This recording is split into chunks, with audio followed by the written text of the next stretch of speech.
So tonight, England take on Poland in a crucial clash. What do you guys think about tonight? What approach should Hodgson take, Tommy?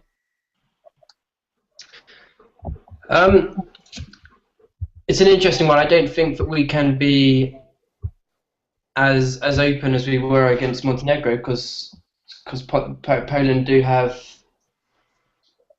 some players who could seriously hurt us on the counter attack. So it's I think it needs maybe a healthy balance somewhere between the Montenegro performance and the Ukraine one.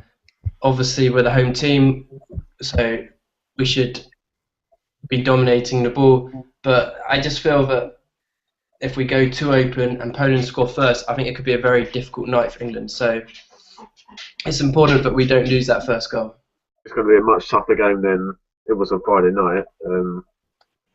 Poland ain't got anything to play for, but they want to do well. They want to beat England. Still a big scout, and they've got, as Tommy said, they've got top players that can hurt us, like Robert Lewandowski and his Borussia Dortmund teammate.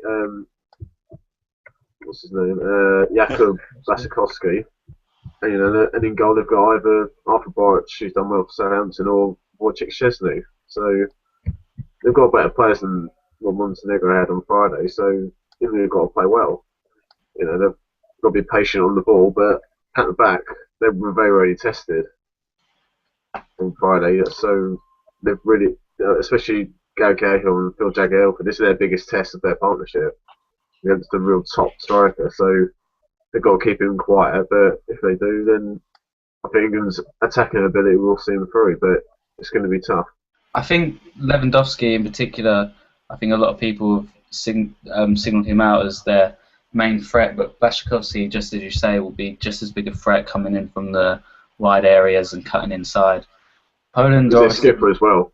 Yeah, exactly. Poland are obviously a top side, but as good as they are, they haven't qualified, and Ukraine have come out on top of them, and obviously they beat them the other night as well. So for all their strengths, maybe they're not so strong in other areas.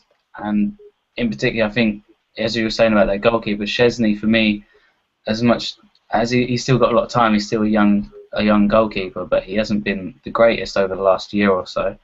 I do think Poland have some big weaknesses, and Lewandowski and Błaszczykowski in particular cover over those cracks. But it's definitely a tough test compared to Montenegro, of course, because they're obviously a better team than Montenegro. But I think England should approach this in obviously a different way, not so open as Tommy said, but I think England can definitely pull off a big win here. I think anyone who thinks that because Poland have nothing to play for, it's going to be an easy game, are going to be mistaken, because for foreign players, the chance to play at Wembley is massive. For a lot of them, it's their dream. Wembley, the home of football. It's such a great stadium, and they will be very motivated to upset the odds here. Everyone are thinking England are going to go through. They would like nothing more than to disappoint all those England fans. So, and obviously it's a big stage for a lot of these Poland players to show off their talents. So I think an area which is going to be crucial is Poland's right side against our left. Obviously without Ashley Cole, Baines is in. He had quite an easy game against Montenegro, but with the combination of the two Dortmund players on the right side, they have a very strong understanding, both very offensive players. So I think that Baines is going to have to limit the amount of times he goes forward, because they will target that area. I don't think Baines is as good defensively as what Cole is. So I just hope that we are able to control that area of the pitch, because I think it's a crucial factor. You mentioned the left-back position there. What about the right-back position with Walker suspended? Yeah, so it's a tough one. I mean, whoever's going to come in, it's not their natural position. You've got Phil Jones, who's played centre-back mostly for Man United this season, or you've got Chris Smalling, who's barely played at all. So logic would think Phil Jones. I don't think Hodgson's going to change the formation that much. He might change personnel. Like he might bring in Carrick or Wilshere instead of Lampard, or probably might bring Jones in. But apart from that, I don't think there've been many changes. But yeah, right back. But then again, I don't think Kyle Walker's been that great last couple of games. Montenegro wasn't that brilliant, Yeah, I think and Ukraine is pretty awful as well. it could be a blessing in disguise. I think because against Poland, would you need both Walker and Townsend on the right? You need both of them. Walker's very attacking, and Townsend is obviously very direct. At home against Montenegro, it worked because Montenegro just defended, but Poland have nothing to play for, so they're going to try and score. So maybe it could work just having Smalling there, who's played there before for United. Defensively is very solid.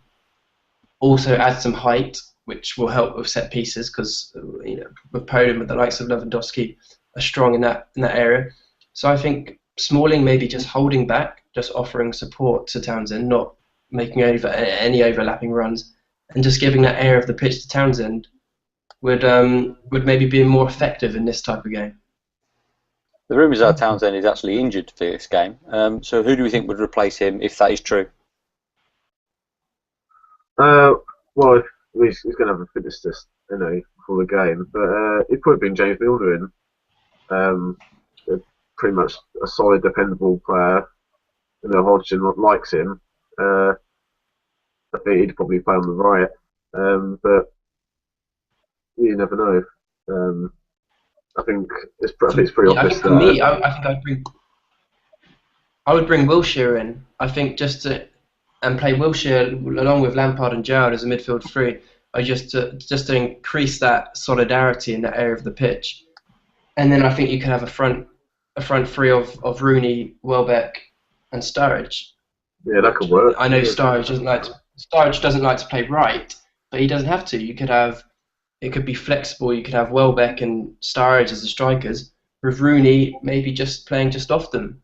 Maybe that so it's a lot of versatility, a lot of movement. It's like what Liverpool have done when they have Suarez and Sturridge. Rodgers doesn't like to play with two forwards. Suarez sometimes drops left, sometimes Sturridge drops right, so it can be quite flexible. So the handy thing is both Sturridge and Welbeck have experience of playing wide and central. So I think that could be a system that could work. I like the idea of that. I just don't think for a second Hodgson will even try a 4-3-3 formation. I don't know why, but I think as Bill says, I'm not sure who else is in the squad, but I think he'll just bring in Milner straight on the right if Townsend doesn't play. What about Sterling? Because he's been added to the full squad after the last game. Is it possible he could play there? It's difficult. I mean, obviously Poland, they're more attacking than what Montenegro are. They've got better players. So you need a little bit of defensive cover, which is why Milner might play. But this might not even be an issue if Townsend plays. So we'll have to see about that. I think it'd be a big surprise if Sterling plays, from not being in the initial squad to then being drafted in and starting. It would be that would be a bit of a shock to me. But I think if you played Milner and Smalling on the right side, there's not too much. It's okay if you have Walker behind Milner because Walker will bomb on, but Smalling won't do that as much. I think that could be a very overly defensive right side. So but would he need that because he's obviously not Smalling's natural position? Would he need that extra cover, extra help defensively? That's a good point. If the Poles decide to target that area because of Smalling there, Milner could provide that cover. But I think Smalling is a top quality player, and I think that he would be able to cope with what Poland would have to offer in that position. And I think if either Smalling or Jones play, I think it's about time they have a top game for England. Because they've done okay, but they've not had a real stellar game. So if they do play, I think it's time for them to really make themselves counted. Yeah, I think that's a good point. I think both of them have been a little unlucky because they're both centre-backs, and for club and country, they've been played out of position, right back, defensive midfield. I know when you're a youngster, you'll say you can play anywhere, but ideally those are two players that should really, you'd hope, grow into England's centre-back pairing for the future. But, as the years go by and they don't play in their natural position, it starts to become a bit complicated. But you're right, Bill, I think this is time for both of them to kick on. It's an interesting one, isn't it? Because we could go to the World Cup with only one of our four defenders starting for their club team. Because now at Chelsea it looks like Mourinho likes David Luiz and Terry. So that'd be Cahill not playing. Also, at Man United, Vidic and Ferdinand, even though how injury prone they are, they seem to have, not picked up too many injuries recently, and are David Moyes' first choice. That only leaves Jagielka as the only one starting, and it's not what you really want in your national team, where it's supposed to be the best pool of English players. Well, I mean, you've got Baines and Cole. They play first team, didn't they? They do, but I'm talking about in centre back, the four centre backs you take. This is why I think a lot of people have been arguing about why Michael Dawson hasn't been picked up. Exactly. Yeah, for me, he should be in that squad, no doubt.